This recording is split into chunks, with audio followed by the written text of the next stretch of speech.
channel. If this is your first time on this channel, kindly subscribe and press the notification bell beside the subscribe button to get notified anytime a new video is uploaded. Thank you. Welcome to this channel. This is my biology. I want to appreciate everyone who has liked, watched, and even subscribed to this channel. Thank you very much. And if this is your first time and you have not subscribed, please do so. And after subscribing, press the notification bell so that you'll be notified the next time a new video is posted. In this class, we continue from Kingdom Protista.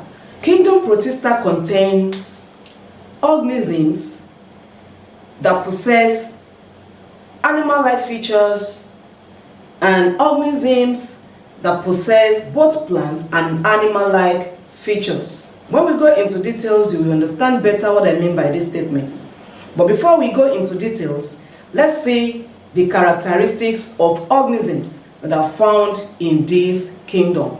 Number 1, Kingdom Protista contains organisms that are eukaryotic. Or you simply say the organisms here are eukaryotes, meaning that they are organisms with membrane-bound nucleus. Let's take, for example, this is a cell. Then we have nucleus. If this is the nucleus, this is nuclear membrane, and that is membrane-bound nucleus. So such a cell or such an organism is said to be eukaryotic, and that is what organisms in Kingdom Protista are. Number 2, they are mostly unicellular, meaning that they are one-celled, just a cell. Another characteristic is that they are microscopic. We see them using the microscope. Another characteristic of organisms in Kingdom Protista is that some reproduce asexually by binary fission. Binary fission means that one cell will divide into 2, 2 into 4, and so on like that by mitosis. As we have some reproducing asexually by binary fission, so we have others reproducing sexually by fusion of gametes, and that we call conjugation. Another characteristic, some of the organisms in this kingdom, they manufacture food themselves. As a result of that, we call them autotrophs. And as they are autotrophs, at the same time, they are heterotroph. Such is Euglena.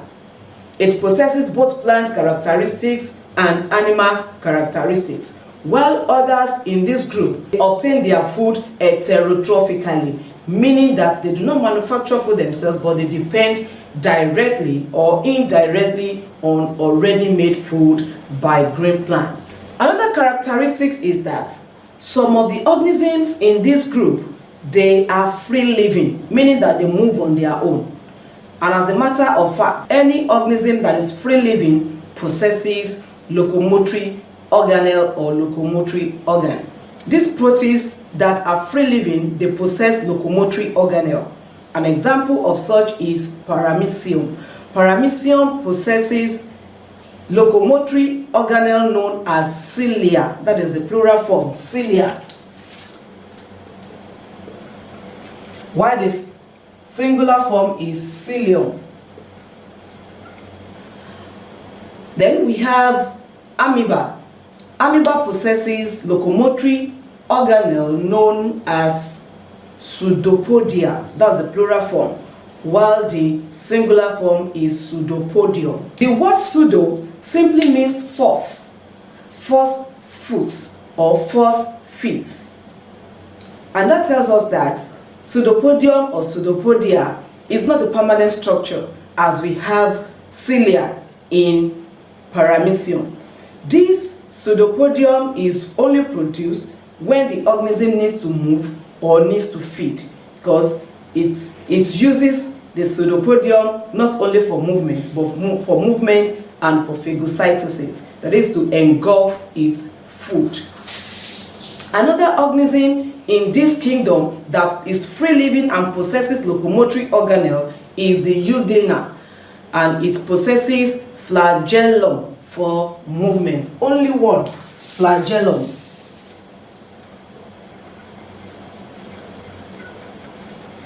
That is the locomotory organelle in euglena.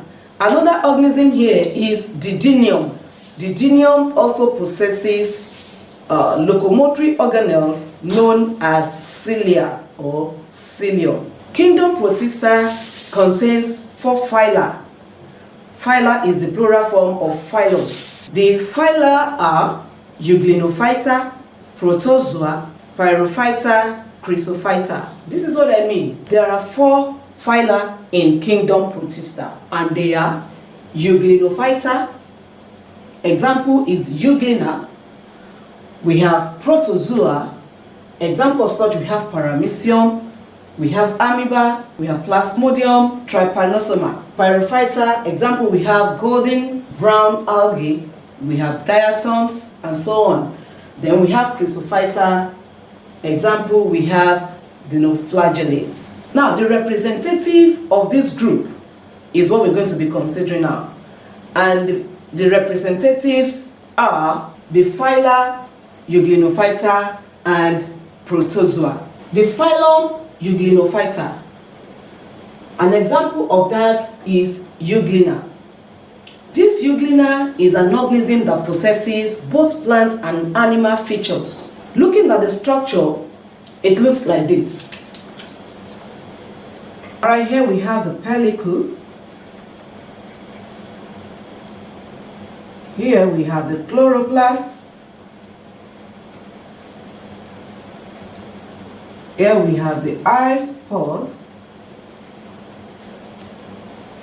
Here is the contractile vacuole. Here is the flagellum. Here is the gullet. We have this structure representing the euglena. Here is the pellicle. This pellicle is for movement.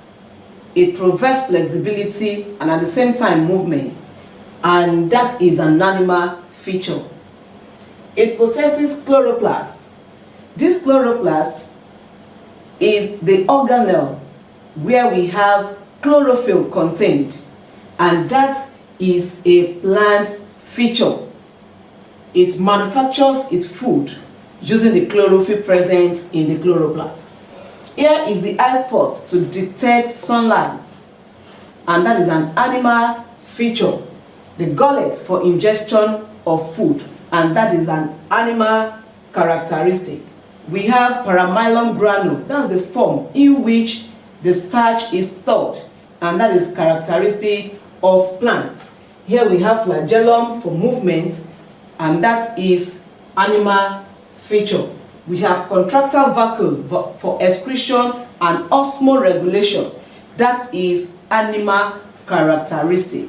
So that is why Euglena is a protist in the phylum Euglenophyta. I want to believe that you understand. Now we move on to the protozoa. We have 3 subphylum coming up. Number 1, we have the Celiophora.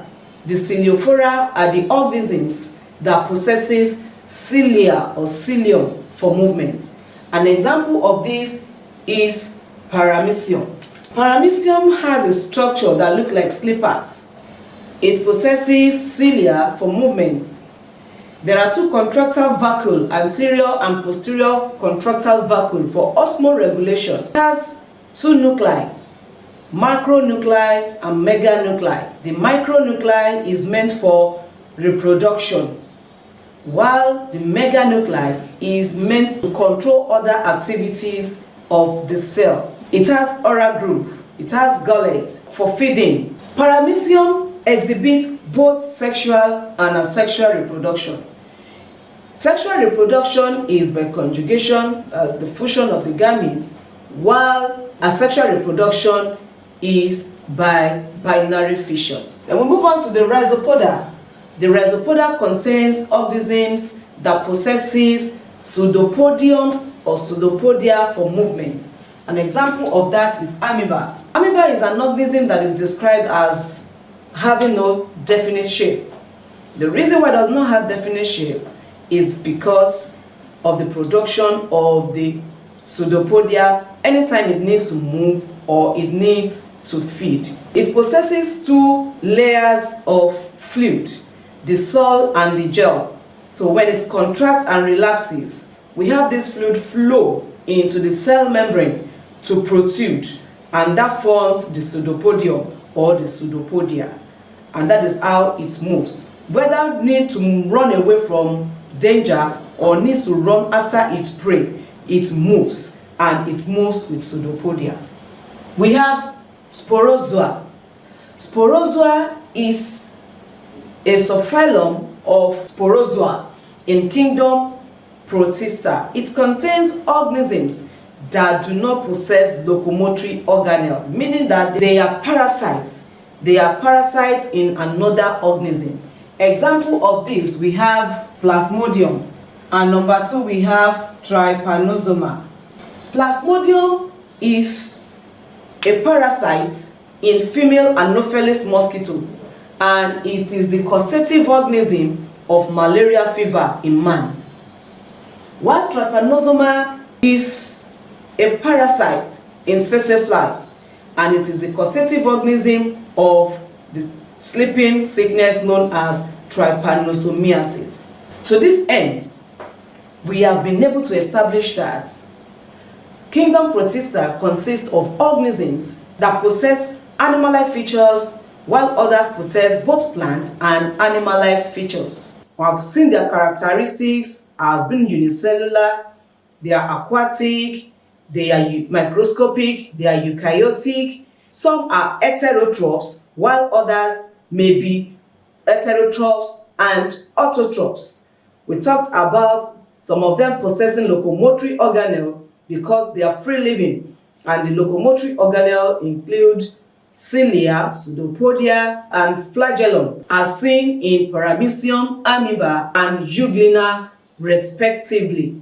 Not only that, some reproduce asexually by binary fission, while others reproduce sexually by fusion of gametes. And we said there are 4 phyla in this kingdom. We have Euglenophyta, we have Protozoa, we have Pyrophyta, and we have Chrysophyta.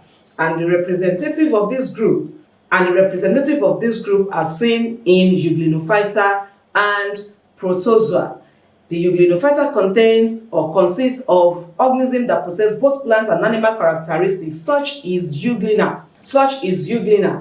And then the Protozoa consists 3 subphyla, which are Rhizopoda, we have Sporozoa, and we have Celiophora. The Celiophora are the organisms that possess cilia for movement. Example, we have Tridinium, we have Paramecium. And then the Rhizopoda, they move with pseudopodium. Example of such is amoeba. And lastly, we have the Sporozoa that do not possess locomotory organelle, but they are rather parasites in another living organism, as seen in tsetse fly possessing a sporozoa known as Trypanosoma, and we have Plasmodium in female Anopheles mosquito.